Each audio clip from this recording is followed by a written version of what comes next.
Mitch, I'll tell you what, are you going to miss bodybuilding now that you're kind of getting out of the promoter end of it? Right. How are you going to feel about that? I mean, you're going to miss a little bit? Well, I'll guarantee you, I'll still go see Arnold's Classic. Yes. And I'll go see the local contests, some of them. But, you know, it's funny, after so many years, you start kind of losing interest in promoting it because the same thing over and over. Now, we did it for 29 years. My wife at that time, she took all the beating because she did all the dirty work. But after a while, you know, it gets to a point, repetitious, and you get kind of bored. And I started to lose interest in doing it because I didn't want to see my wife, you know, work so hard. And then, you know, it's not money with us. Arnold told us this: throw a good show. Money doesn't matter. Throw a good show. Number two, create interest in the weightlifting or bodybuilding or physical sport for everybody, not just for us or for kids or ladies, for everyone. Let them get into the mode of building up health with exercise. That was our idea. Very good philosophy, and I'll tell you, after 29 years, you and Arnold have done quite a work. Well, I think you pretty much cemented your legacy. If you guys that were here when a couple of years ago, or was it last year, Mitch, Mayor Hanneman declared this day Mitch Kawashima Day, man. If that tells you anything, I don't know how many mayors ever declared anything for you. The only Mayor I've ever seen was probably on my way to jailhouse and back out. But other than that, I don't ever remember having a mayor declare me for anything. So that in itself tells you how special and how much of a legend Mitch Kawashima is, not only here on the islands, but also the mainland of the U.S. as well.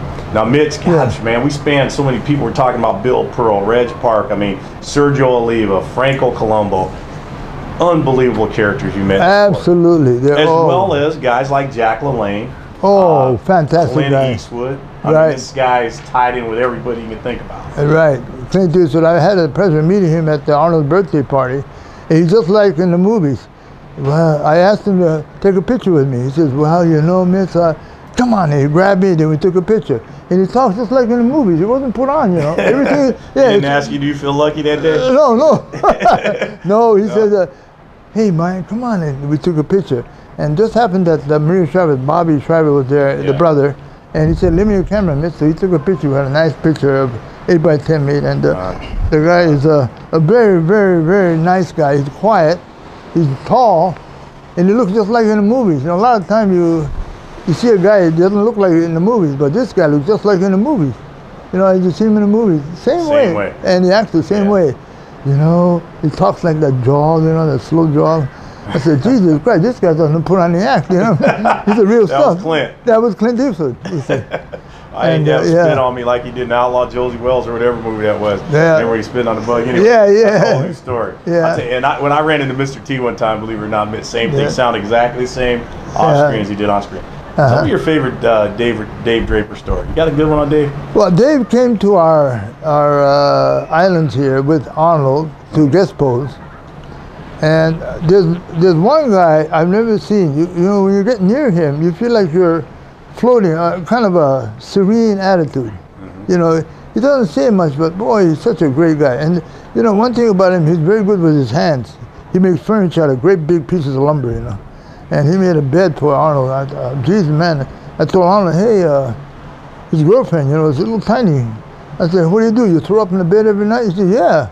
She can't, the damn bed is about 12 feet high and great big pieces of lumber like this, you know. So Dave made that's pretty impressive. Oh yeah, he's good, you know, very good hand. I went to his house one time for Thanksgiving, and he had these tables made just like the old days, you know, where the knights had those great big tables, you know, the thick one. Well, he had them all over his house. And guess where he got the wood from? I won't tell you. Where did he get the wood? You got to tell us. Well, okay. You guys want to know? They want to know, man. Well, okay. Well, he went down a pier and kind of borrowed some. Dave stole it. No, anyway, no, he didn't. No, he borrowed. But there's a lot of the old stuff that they don't use. So he said, well, thank you. And he takes it home and he makes furniture out of it. Right. Fantastic furniture. Tables, you know, and Arnold had a lot of those in his house. And God, that bed was so damn. I said, how in the hell did you ever get up there, Bart? Oh, excuse me, I should mention him. Yeah. And well, I said, he throws me up there. See that? Now you guys just got some spud on Arnold. Stolen furniture from Dave Draper. National Enquirer, we're going to get that on. Anyway, that's a pretty good story.